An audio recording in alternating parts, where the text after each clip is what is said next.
পূর্বের একটি লেসনে আমরা ভ্যারিয়েবল নিয়ে আলোচনা করেছিলাম। সেখানে দেখেছিলাম ভ্যারিয়েবল নেম ইকুয়াল টু একটি ভ্যালু জেনারেট করা হয়েছিল। এখানে স্ক্রিনে দেখতে পাচ্ছি বাবর লেখা আছে। এটিকে আমরা বলে থাকি স্ট্রিং ভ্যালু, অর্থাৎ ক্যারেক্টারের মাধ্যমে এবিসিডির মাধ্যমে যে ভ্যালুগুলো আমরা জেনারেট করে থাকি সেটিকে ডাকা হয় স্ট্রিং ভ্যালু হিসেবে। পাশাপাশি নিচে আমরা ভ্যারিয়েবল এজ দেখেছিলাম, নর্মালি 1 2 3 4 5, এখানে লেখা আছে 26, অর্থাৎ নাম্বারের ভিত্তিতে লেখা, এটিকে নাম্বার নামেই ডাকা হয়ে থাকে। আমরা এখন পিএইচপির ডাবল স্ট্রিং নিয়ে কাজ করব। এটিও আপনাদের নতুন আরও কিছু আইডিয়া দিতে সক্ষম হবে আশা করছি। যেহেতু আমরা সিডির সোর্স ফোল্ডারে আপনাদেরকে সবগুলো সোর্স কোড দিয়ে দেব, সে কারণে আমরা প্রত্যেকটি প্রজেক্ট আলাদা আলাদা ফাইলের মাধ্যমে ক্রিয়েট করব। ডাবল স্ট্রিং দেখার জন্য আমরা নতুন একটি ফাইল ক্রিয়েট করছি, ফাইল নিউ এবং পিএইচপি ক্রিয়েট। আমরা ডিফল্ট কোড দেখতে পাচ্ছি, এটিকে শুরুতে ডিলিট করছি এবং ফাইলটিকে সেভ করছি string.php নামে, string string.php, কিংবা এখান থেকে টাইপ সিলেক্ট করে দিলেও একই কথা, সেভ। এখানে আমরা শুরুতে পিএইচপির বেসিক কমান্ড লিখছি।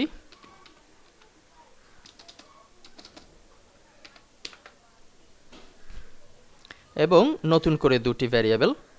তার আগে আমরা ছোট্ট একটি উদাহরণ দেখে নিচ্ছি।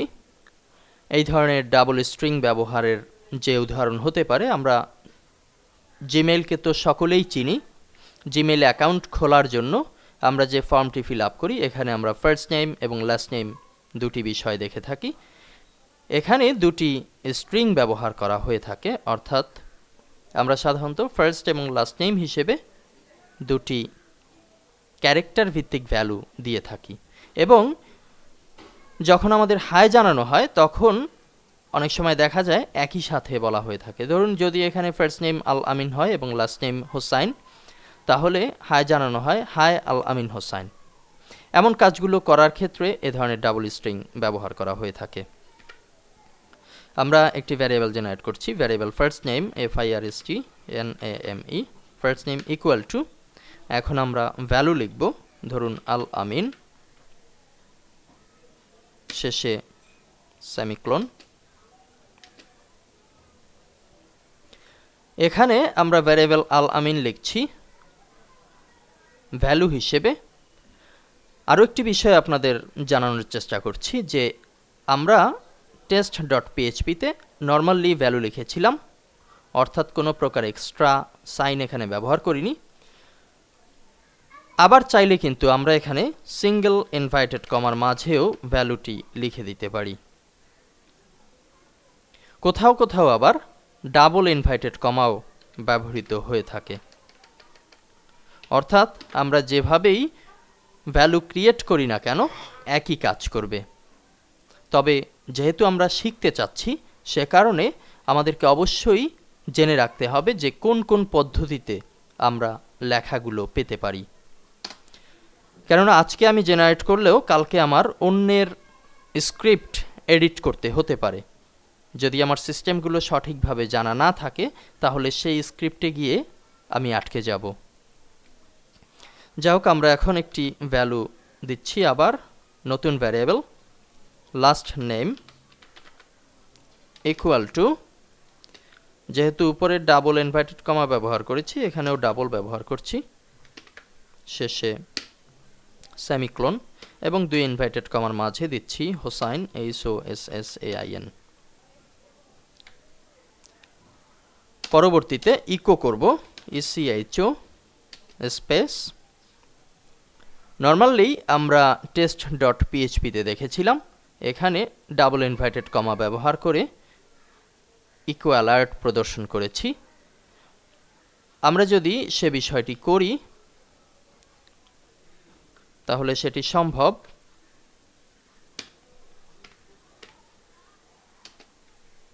দুটি ভ্যারিয়েবলকে যদি এখানে বসিয়ে দেই,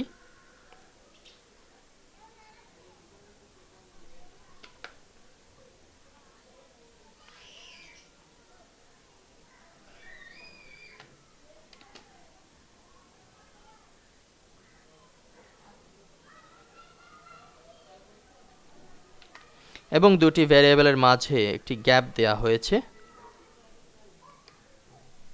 এবারে যদি সেভ করি, পরবর্তীতে আমাদের প্রিভিউকে যদি নির্দিষ্ট লোকেশন দিয়ে ব্রাউজ করি,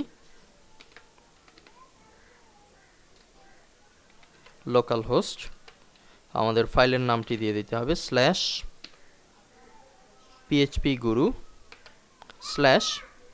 ফাইলের নতুন যে নাম phpguru হচ্ছে ফোল্ডারের নাম, এবারে ফাইলের নাম string.php।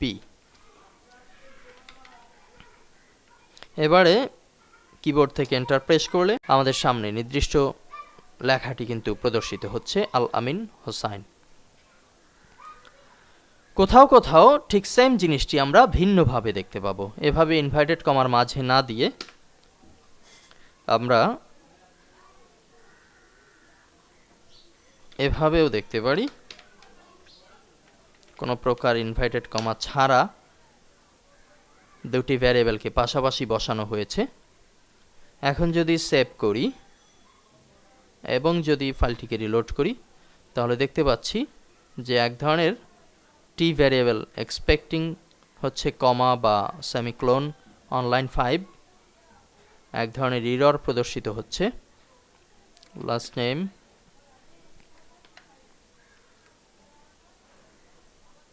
এখানে একটি স্পেশাল ক্যারেক্টার, দুঃখিত, স্পেশাল কিছু সাইন বা কোড আমার ব্যবহার করতে হবে, যেহেতু কোনো প্রকার ইনভার্টেড কমা এখানে ব্যবহার করা হয়নি।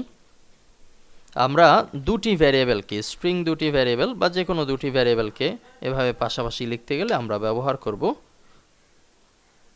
Full stop. দুটি ফুল স্টপের মাঝখানে ডাবল ইনভার্টেড কমা এবং তার মাঝে একটি স্পেস। যদি আমরা স্পেসটি না দেই তাহলেও প্রদর্শিত হবে। আমরা ফাইলটিকে সেভ করে রিলোড করছি এবং দেখতে পাচ্ছি আল আমিন হোসাইন একেবারেই গ্যাদারিং অবস্থায় পাশাপাশি লেগে আছে। আমরা যদি এটিকে গ্যাপ দিতে চাই তাহলে এখানে ডাবল ইনভার্টেড কমার মাঝখানে একটি গ্যাপ দিয়ে সেভ করছি, পরবর্তীতে আমাদের ফাইলটিকে রিলোড করছি। এখন দেখতে পাচ্ছি যে আল আমিন হোসাইন আলাদাভাবে একটি স্পেস মাঝে অবস্থান করছে, সেই আকারে প্রদর্শিত হচ্ছে। নর্মালি আমার যদি test.php-তে ব্যবহৃত সিস্টেম ভালো লাগে, আমি সেই সিস্টেমেই আমার কাজ এগিয়ে নেব। পাশাপাশি যদি আমি কখনো এডিট করতে গিয়ে, কোনো স্ক্রিপ্ট এডিট করতে গিয়ে দেখি এই ধরনের সিস্টেম ব্যবহার করা হয়েছে, তখনও যেন আমার ভেতরে ভয়ের সঞ্চার না হয়, সে কারণেই মূলত এই লেসনটি করা হয়েছে। ধন্যবাদ।